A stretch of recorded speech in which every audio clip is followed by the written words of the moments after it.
Bismillahirrahmanirrahim. How should a person choose a tarikat for themselves? This is English or Turkish? Okay. That is a very good question that you are asking. It is like somebody asking, how do you choose the school for yourself? How do you choose the best university for yourself? How do you choose in that best university? There are maybe hundreds of subjects. What is the best one for yourself, isn't it? And within that subject, that faculty, which one is the best? What? Say. Yes, which one is the best professor? Because everything comes down now to that teacher, isn't it? If it is a teacher who is a good teacher, he can wake up the students, and the students, they will fall in love with the subject, and they will be very good in it. Even if it is the best subject, but if that teacher is not a good teacher, and there's so many bad teachers out there, it can make you to kill your interest in the subject. But when you enter into university, say the highest university, which one? Say Harvard or Sorbonne. Whatever. Doesn't matter.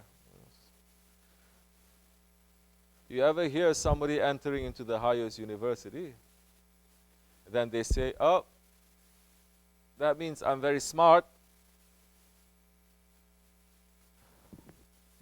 I'm not going to follow anyone. I'm entering into the university. I accept Harvard. Harvard is accepting me, but I'm not going to follow anyone. I'm free one. Ever you hear? I'm not following any professor. I'm just going to read and study and do as I like. Because I'm so smart, don't you see? I'm accepted into Harvard. Ever you hear? Ever you hear in any college, in any university? Never you're going to hear that. Always, again, you have to follow a shaykh, a guide, a teacher, a professor. That is just an example. Man, if he thinks about this world, he will understand the akhirat too. Because this world is a reflection of the akhirat. But it's showing that so many Muslims, especially in these days, saying they are Ahl Sunnat, for instance, but they're not understanding the religion, and they make a mess. So, how are you going to choose now? How are you going to choose which tariqat it is? Well, let's talk about that part, because we're not going to talk about the other part, who chooses who. Because in reality you think you're choosing, but something else. When it comes to a college, everybody wants to choose the highest college, isn't it? Even if your grades are bad, even if you cannot even sit and understand anything professor is saying, but everyone is saying, I want to be in the highest one, if I can. Which tariqat? It is the most distinguished. Which tariqat? It is the highest. There is a tariqat al-aliyah. There must be. They are not all equal. 124,000 prophets, they are not all equal. Allah, in the ayat of Amana Rasul, does not distinguish between them. Meaning He doesn't put anyone down. Like what the Bani Israel do, putting some of the prophets down. And Allah does not bring them all the way up, like what the Nasranis they are doing, putting Isa alayhi salam all the way up to say he is Allah or son of Ahasha, astaghfirullah. We don't distinguish between them. They are all prophets and they are all serving Allah. But in the rank of Habibullah, in that station, there is only one. Nabi Mursal is not thousands, it's only a handful. Rasul, it is not thousands, it is only 313. Mentioned in the Holy Quran is only 25. So, there is a hierarchy in which in these days, because of the poison of the Western ideas and the democracy, they say everything is equal. There is no hierarchy. This is also the poison of communism. Yes, this is also the poison of socialism. This is also the poison of Wahhabism, saying everyone is equal, everyone is the same. It is not. Nothing is equal in this life. How you can think in the presence of Allah, things can be equal? Allah gives the blessings equally to everyone. But they who distinguish themselves, who carry themselves, who wants to be close to Allah, and Allah is saying, then come, you will be my friend then that time. And out of billions of people living in this world, there is only 124,000 who are His friends at any given time, who are physically living in this world. So it depends on what your aspirations are, what your passion is, what your ambition is. Understand that there are so many tarikats there, and they offer tarikats. There are 41 ways to reach to the Holy Prophet ﷺ, reaching to Allah. 40 ways is through Hazrati Ali Karamallahu Wajh, and 1 way is through Hazrati Abu Bakr Siddiq. And understand that the way of Hazrati Ali, it is following Hazrati Abu Bakr. Now, according to the different spirit that you have, especially when there is a Khalifah, and there is Shariat, and there is a Khilafat, there are many different ways, many different tarikats. And according to the spirit that you have, according to what you want, how you want your spirit to progress, you will join whichever tarikat is out there.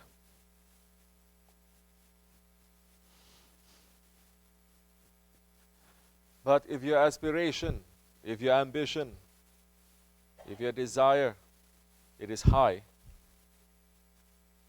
then you are going to say, my aim, it is the highest aim. My aim is not the veils to be lifted so I can see the alam malakut, alam jabarut, alam this and alam that, which so many saints they have written in the past to say this is all also can be a game that so many people they are stuck with. If you want that, there are other tarikats for that. But if your ambition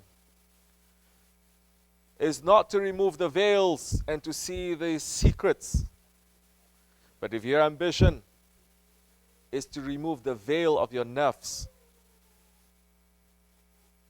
to remove the veil of your nafs, and to understand and to become an Abdullah, then that is the time where the Naqshbandi Haqqani Tarikat, especially in the Jama'at of Sahibul Saif, they are offering you. And that, when that Jama'at, around that Shaykh, if it is making you to wake up, making you to understand your nafs, making you to understand the evil that is inside of us, our nafs, and what we have to do to fight against this evil we have inside of us, our nafs. When you have a jama'at that the Shaykh is not praising you, is not boosting you, is not always talking about this secret and that secret, this blessing and that blessing, and saying, oh, mashallah, we reach now to this divine presence and that divine presence. We know what kind of divine presence? You know what is divine presence? You don't. We know we're not going to talk about it so easy. Even Holy Prophet ﷺ was filled with fear to approach divine presence. And he's asking Jibreel ﷺ not to leave him. But so many people, they can so easily say, oh, yeah, come. I was going to take you to divine presence last week. Why you were not here? Some saying, you're going to go now? I'm going to bring you to the divine court of the Prophet. So easy. We are not for that. Shaykh Efendi, Hazrat Larimi, Allah bless him and bring his station higher and higher, has not taught us that. Has taught us how to be Abdullah, how to be a servant, how to serve. The one who serves is a sultan. That's why this is the Tarikat that trains sultans. In the past, we are not saying that we are. But this is the Tarikat that trains sultans. And pashas and padishahs and leaders. This is not something this way. There is an easy way. The hardest way, the highest way, it is always the hardest way. Otherwise, there is no value, isn't it? If it is so easy to get into Harvard, if everybody can go there, and everybody who goes there thinking that you graduate and you become, then what is the value of that? That's why you don't see too many around us too. Because to become an Abdullah, you have to understand the veils that is stopping you from becoming Abdullah. You have to understand your nafs. You're not understanding, you're not liking it. That is the time people crack. And they say, oh, I thought, what kind of tariqat is this? You are being personal with me now. Just talk hadith, man. Just say some stories. Get some nice dua. Make everyone to feel nice, and that's it. Why you have to warn people? Why you have to yell at people? Why you have to wake them up? Why you have to make us to feel bad that we are far away from Allah? And really, if you go higher and higher in this world, for example, in a college, isn't it? That's why they say the end of their way is the beginning of our way. The end of 40 tarikats is the beginning of this tarikat. That's why you're not seeing too many people, especially in this Jamaat. Because even in the world, if you go higher and higher, you see the numbers getting less and less. You don't get more and more. And higher and higher you go, more and more the professor is going to say, what you learned, forget about everything, isn't it? Now you come to real world, real knowledge. What you picked up in high school, in college, or everything, throw it out of the window. We're going to start afresh, anew now. So, as you like. But important thing is, what is your intention, like I said before, in joining a tariqah? Intention has to be clean, has to be pure. But if you intend, like so many people, they're joining tariqat to become a saint, to have extraordinary powers, to play with the other ones, to have control over the malaikat. Ah, so many games. Especially in these days, if you do that, you've already been confused by Dajjal. Because Tarikat is to teach us how to be a servant to Allah. It is to know Allah. To know Allah, you have to know yourself. The knowledge of knowing yourself, it is the highest knowledge. Because the next step is knowing Allah. And nothing is higher than that. You're not going to know yourself unless you have a guide to teach you about what is inside of you that is putting veils between you and Allah. This is understanding? This is clear, I think. Cannot get more clear than this. But if your intention, like I said, to join Tarikat, to become a saint, to become this, to show your ego, to say this, that, you're free again. I'm not saying don't go. Go. There's so many. If your intention in joining a Tarikat, there are maybe so many, they join the Tarikat just to do good in business.